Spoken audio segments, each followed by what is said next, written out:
Here's something most people never tell you about a man's silence. It is not empty.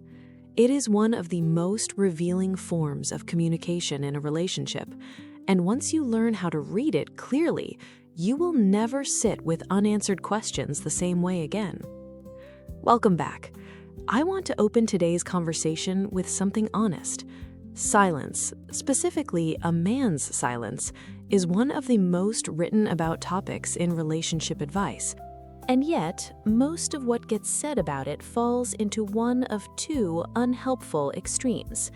Either his silence means he is losing interest, move on, or men just need space, give it to him and do not worry. Both of these responses leave a woman no closer to actually understanding what is happening. What I want to offer you today is something more nuanced and more genuinely useful than either of those answers. I want to walk you through the different forms of silence that appear in relationships with men, what each one is actually communicating, how to tell them apart, and, most importantly, what you can do that serves both your emotional well-being and the possibility of genuine connection. Because here's what I know to be true. Silence is never just silence. It always carries information. The question is whether you have the tools to read it accurately, or whether you are filling it with your own fears and calling that an answer. Many women recognize this specific emotional landscape immediately.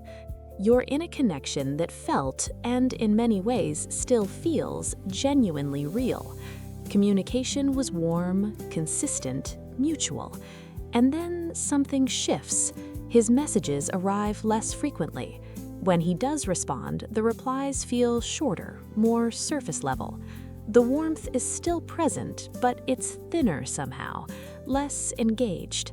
And you find yourself doing something painfully familiar, reading and rereading his last message, trying to identify a tone you might have missed, replaying your last conversation, looking for something you said that might have changed the temperature.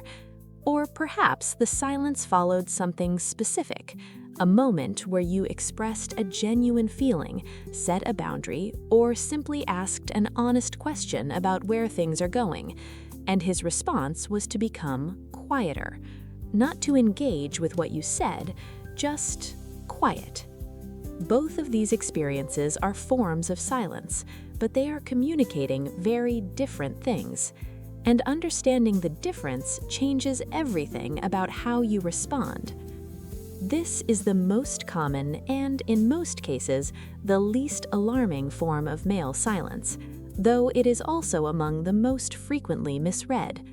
Many men, when facing emotional complexity, a difficult situation at work, a personal challenge, an internal conflict about the relationship itself, default to internal processing rather than verbal expression.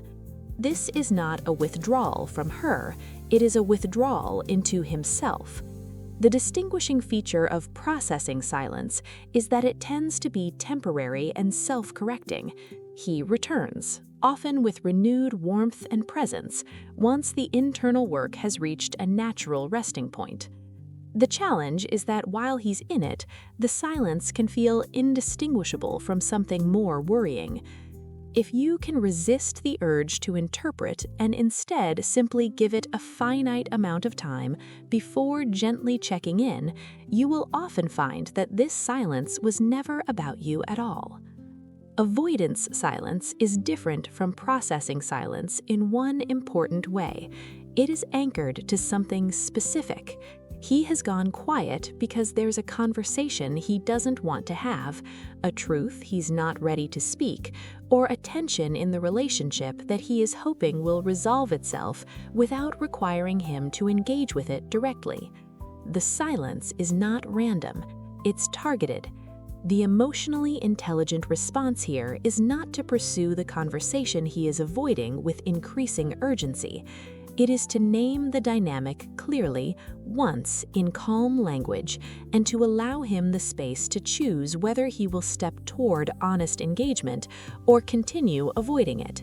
His choice in that moment tells you something important about his capacity for honest relationship communication. Not all silence in a relationship carries a difficult message, and it's worth naming this clearly because women who have experienced silence as a source of anxiety can begin to read even peaceful quietness as a warning sign. Comfortable silence, the kind that exists between two people who are at ease with each other, who don't need constant verbal exchange to feel connected, is actually one of the markers of a healthy, secure relationship dynamic. If his silence is accompanied by continued physical presence, warmth when you are together, and consistent engagement across the broader context of the relationship, it is quite possible that what you are experiencing is simply two people comfortable enough to not fill every moment with words. The question to sit with is not, why is he quiet? But does the overall quality of our connection feel present and genuine? If the answer is yes, the silence may simply be peace.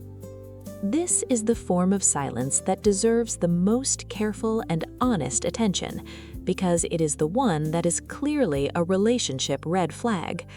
Punishing silence is the deliberate withdrawal of communication, warmth, and presence as a response to something you said, did, or expressed. It is not the silence of someone processing their feelings. It is the silence of someone using emotional withdrawal as a form of control or punishment. The clearest identifying feature is its timing. It arrives directly after you expressed a need, raised a concern, set a boundary, or simply asked an honest question about where things are going. And his response was to become quieter, not to engage with what you said, just quiet.